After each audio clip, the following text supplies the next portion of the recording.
आदिशक्ती तुळजाभवानी आणि या आदिशक्ती आदिमायेचं वात्सल्य, मांगल्य आणि पावित्र्य माणसाच्या जन्माला घेऊन येणाऱ्या राष्ट्रमाता राजमाता जिजाऊ माँसाहेब उभ्या हिंदुस्थानचा आराध्य दैवत छत्रपती शिवाजी महाराजांनी शेवटच्या श्वासापर्यंत कसं लढावं हे शिकवणारे छत्रपती संभाजी महाराज यांच्या स्मृतीला मी अभिवादन करते.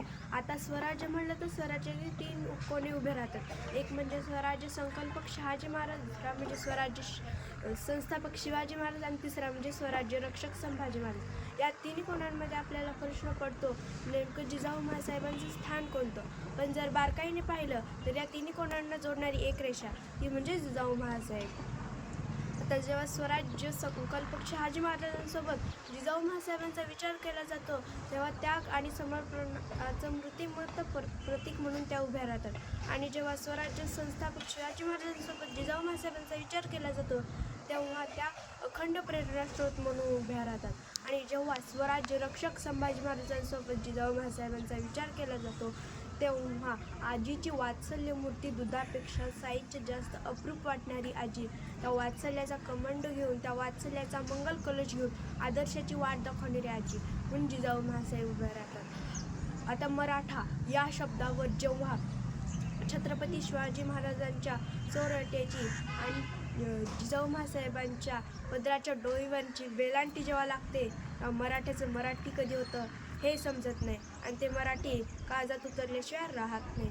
जिजाऊ महासाहेबांनी संस्कार दिला या स्वराज्याला आणि छत्रपती शिवाजी महाराजांना. तो म्हणजे किती राजे आले किती गेले, किती राजे आले किती गेले, कितींची साम्राज्य उभी राहिली, कितींची साम्राज्य गेली, कितींची साम्राज्य उभी राहिली, कितींची गेली. कदाचित छत्रपती शिवाजी महाराजांपेक्षा कितीतरी पटीने मोठी साम्राज्य उभी राहिली असतील. पण 350 वर्षानंतरही छत्रपती शिवाजी महाराज आणि छत्रपती संभाजी महाराज हे नाव घेतलं तर आपली मान आदराने झुकते. याचं कारण म्हणजे जिजाऊ महासाहेबांनी या स्वराज्याला दिलेली नीतिमत्ता आणि दिलेलं नैतिक अधिष्ठान.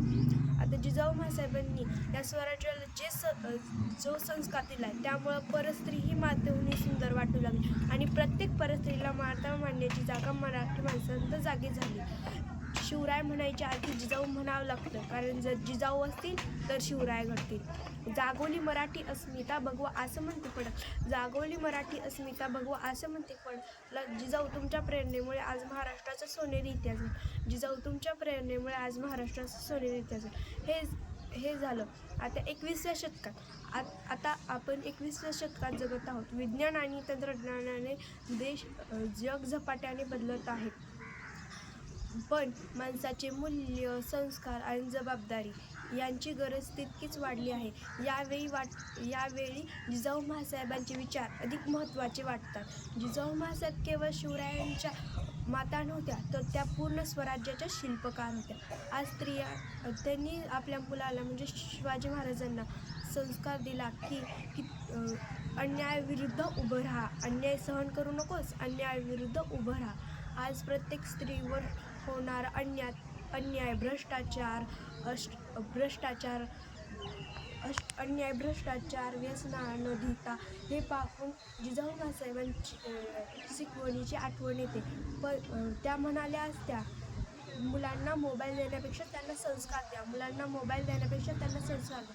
आत्ताचे आईवडील केवळ गुण, मार्क्स आणि नोकरी यावर लक्ष न देता जबाबदारी, संस्कार, प्रामाणिकपणा, धैर्य, देशभक्ती, स्त्री सन्मान हे विचार आपल्या मुलांमध्ये रुजवले पाहिजे.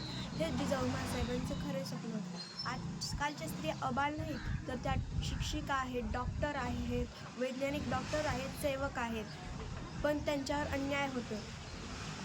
जिजाऊ महासाहेब सांगतात की प्रत्येक स्त्री ही सहनशीलच नसते तर ती लढणारीही असते. प्रत्येक स्त्री ही सहनशीलच नसते तर ती लढणारीही असते. आज जर प्रत्येक आईने आपल्या मुलांमध्ये जिजाऊ महासाहेबांसारखे संस्कार दिले तर प्रत्येक घरातून एक शिवाजी घडेल आणि पुन्हा देश नैतिकतेने महान बनेल. जिजाऊ केवळ इतिहासात नाही तर त्या आजच्या काळाची गरज आहे.